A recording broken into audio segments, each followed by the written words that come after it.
In my hand is one of the coolest filming accessories you can get for your smartphone. This is a Sandmarc Anamorphic lens, bringing the cinematic look to your smartphone with a wider cinematic ratio, signature lens flares, and that cinematic sheen of your footage that comes with cinematic lenses. We're going to go over the pros, cons, and what value this anamorphic lens ultimately brings to you. Up next.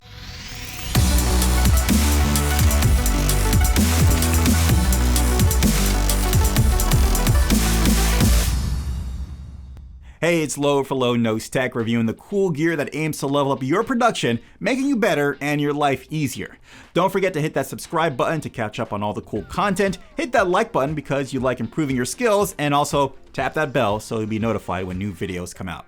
So, last month I was on my honeymoon and I got a chance to extensively test Sandmarc's Anamorphic Lens, which was sent to me for review purposes, and I was excited to get the opportunity to see what kind of footage I could get with my smartphone. Thankfully, my wife was cool with it, mainly because we were getting such cool footage. So she tells me with a loving look, have fun, but don't abuse it. We are on a honeymoon. As always, I'll leave links down below if you want to get your own or check out other reviews for Sandmarc's Anamorphic Lens, but let me be honest with you right here. You will get great looking video from your phone with the anamorphic lens, but you will have to take on some struggles that inherently comes with using an adaptive lens for your phone, as I learned being a mobile filmmaker during my honeymoon. Alright, so if you're not familiar with what an anamorphic lens is, let's clear that up.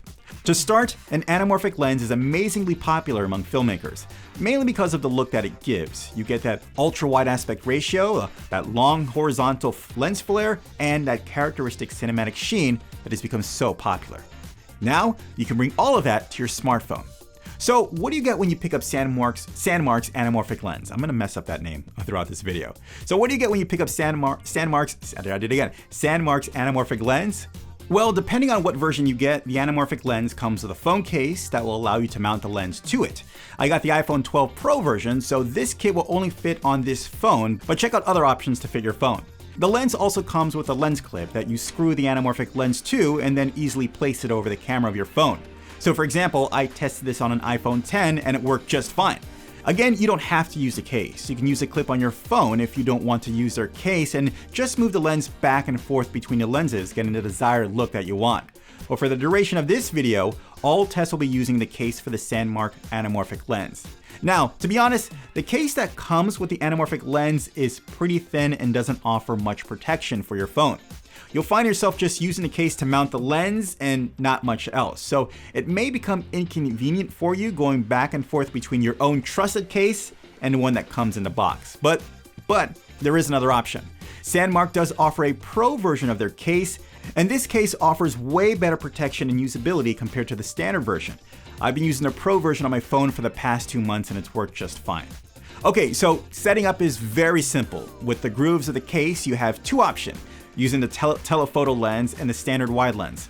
There's no groove for the ultra wide lens, so just keep that in mind. You're gonna screw the lens on and then align the white line marker with the groove on the case. Now, there is a difference between the Pro case and the standard case besides its protection. The alignment mark for the Pro case is where the telephoto lens is, and on the standard case, the groove is on the standard wide lens. Really doesn't make a difference because they both have treads for either lens, but just something to be aware of again. Now, through my experiences, I didn't find the markers very accurate. As you can see, the line of the top matches, but when we actually look at the front of the lens, it's off by a good amount. So you may have to line it up by eye so the lens matches the lines of the outside of the case. So that's the mounting of the lens on your phone.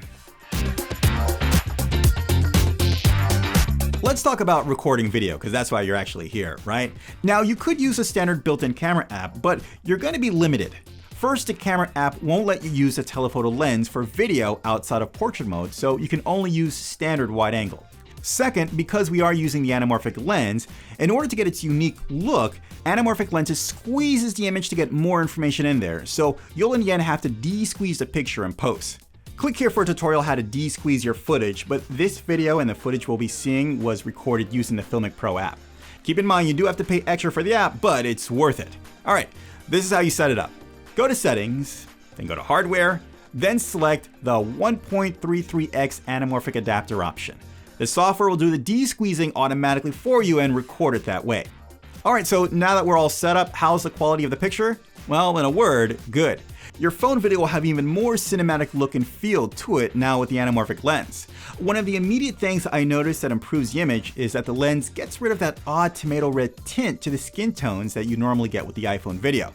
It lays a bit of a warmer tone overall, similar to that of a cinema effect. Second, it makes the image softer. And sometimes having that 4K sharpness with our phones, it will make your image look a little too perfect. So the anamorphic lens softens the image just a bit, making it look more natural and again, give us that cinematic effect. Now, another thing, if you look closely to the edges of the video, you'll notice some fringing of objects within a frame while the center remains in focus. At first I thought this was a defect, but it's not. This is a trait of the anamorphic lens. Very similar to the human eye. What you see in the edges of your vision is not in focus, and what's in our center line of sight remains focus. So another feature of the anamorphic lens is those lens flares. Very specific to anamorphic lenses, you get a nice stylized color lens flare that is so popular in big budget cinemas. Although, if I am honest, the flare could have been better.